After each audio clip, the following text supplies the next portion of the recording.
Assalamualaikum adik-adik semuanya. Di negara-negara yang ada musim dinginnya, biasanya air radiator pada mobil warganya dikasih etilen glikol kan, atau zat anti beku. Penasaran kenapa? Simak video ini baik-baik ya. Jangan kebanyakan di skip biar ngerti. Kalau nggak mau ngerti ya udah skip aja.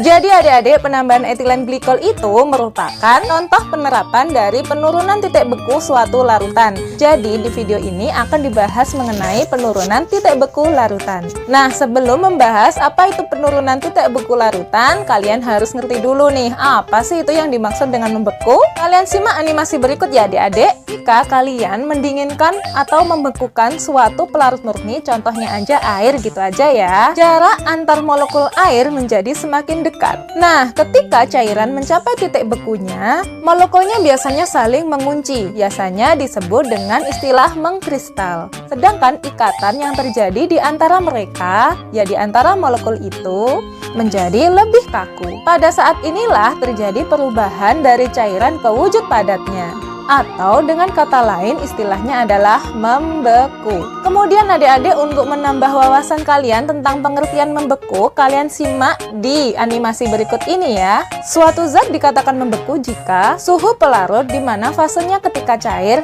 dan ketika fasanya padat berada pada suatu kesetimbangan. Sehingga tekanan uap fasa cairnya sama dengan tekanan uap fasa padatnya. Nah, analoginya adik-adik, jika seperti yang kalian ketahui bahwasanya titik beku air adalah 0 derajat Celcius, bukan? Itu artinya tekanan uap air dalam bentuk cair sama dengan tekanan uap air pada saat bentuknya padat. Nah adik-adik, jika temperatur yang diperoleh saat terjadi kesetimbangan antara zat padat dan zat cair pada tekanan 760 mmHg, pada saat itulah titik bekunya atau 0 derajat Celcius tersebut dikatakan sebagai titik beku normal. Sampai sini sudah paham ya apa itu yang dimaksud dengan membeku?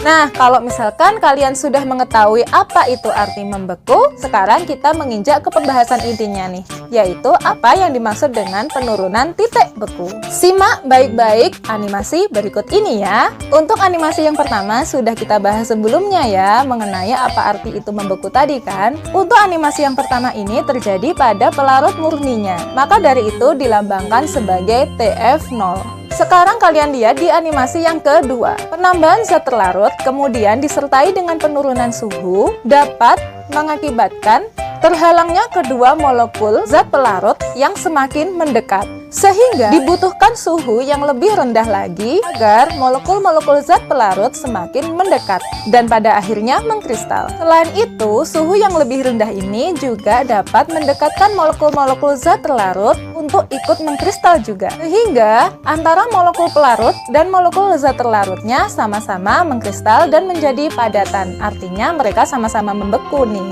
Nah adik-adik, untuk titik beku larutan artinya yang sudah ditambahkan dengan zat terlarut ini bisa dilambangkan dengan TF. Dari sana dapat diketahui bahwasanya TF0 lebih besar daripada TF kan? Maka untuk menghitung penurunan titik beku larutan atau delta TF sama dengan TF0 dikurangi dengan TF. Kalian simpen ya rumus ini. Sekarang sudah mengerti kan apa itu penurunan titik beku? Kita lanjut ya. Selanjutnya adik-adik, sekarang kita membahas mengenai tetapan penurunan titik beku molal atau lambangnya adalah Kf. Untuk memperdalam pemahaman kalian lihat tabel hasil eksperimen berikut ya. Ketika penambahan zat terlarut sebanyak 1 mol, didapatkan titik bekunya adalah minus 1,86 derajat Celcius.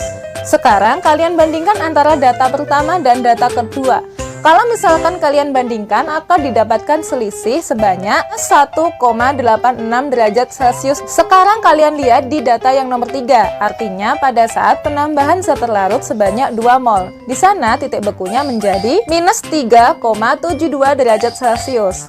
Kalau misalkan kalian bandingkan antara data kedua dan data yang ketiga, maka didapatkan selisih sebanyak 1,86 derajat Celcius juga. Nilai 1,86 inilah yang selanjutnya akan disebut sebagai tetapan penurunan titik beku molal atau lambangnya adalah KF. Kemudian adik-adik, kalau misalkan kalian lihat, maka didapatkan suatu keteraturan antara mol zat terlarut dan titik bekunya, yaitu jumlah mol zat terlarut berbanding lurus dengan titik bekunya. Karena rumus molalitas adalah sebagai berikut ini, di mana M per MR merupakan mol, maka molalitas berbanding lurus dengan TF. Sehingga kita dapatkan rumus delta TF sama dengan KF dikalikan molalitas. Sampai sini sudah paham? Kita lanjut. Sekarang kita menginjak ke contoh penerapan dari penurunan titik beku ini. Kalian masih ingat nggak dengan animasi yang ini? Jadi adik-adik, etilen glikol di sini berfungsi sebagai zat terlarut, sedangkan air radiator berfungsi sebagai pelarutnya. Intinya, penambahan etilen glikol ini berfungsi untuk menurunkan titik beku air radiator, sehingga dia nggak bakal mudah membeku pada suhu 0 derajat Celcius, seperti air nih. Sampai sini sudah menemukan jawabannya kan? Adik-adik semuanya, setelah kita membahas tentang penurunan titik beku, selanjutnya kita akan membahas tentang contoh soalnya. Kalau misalkan sudah contoh soal, seperti biasanya, bukan urusanku lagi nih, tapi urusan dia. Oke kakak, sekarang giliran aku ya. Jadi teman-teman, aku punya satu soal nih. Suatu cuplikat zat X 2,4 gram dilarutkan dalam 103 gram di vinyl ether. Larutan membeku pada 25,7 derajat C. Jika titik beku di vinyl ether murni adalah 26,84 derajat C, dan tetapan penurunan titik beku molal 8 derajat C per molal, hitunglah MRZ. Jadi teman-teman, yang pertama kita harus bisa menentukan mana yang pelarut, mana yang terlarut. Kita lihat untuk kalimat yang pertama, suatu cuplikan zat X bla bla bla bla dalam di vinyl ether. Nah, di sana kan ada kata-kata dalam. Hal ini dapat diartikan bahwasanya zat X itu ada di dalam di vinyl ether kan, atau zat X dimasukkan ke dalam di vinyl ether. Maka dari itu dapat disimpulkan bahwa pelarutnya di vinyl ether, zat terlarutnya adalah zat X. Kemudian kita pisahkan yang diketahui mana yang punyanya pelarut, mana yang punyanya terlarut. Kalau sudah, gampang aja dihitungnya. Yang pertama kita hitung delta TF-nya berapa, pakai TF0 dikurangi dengan TF, maka didapatkan hasil 1,14 derajat C. Angka ini kita gunakan untuk menghitung molalnya pakai rumus yang ini ya. Maka didapatkan molalitasnya adalah 0,1425. Kemudian kalau sudah dapat molalitas, kita masuk ke rumus ini ya teman-teman. Maka tinggal masukkan aja angkanya, ketemu MR-nya 163,5 gram per mol. Cukup mudah kan teman-teman?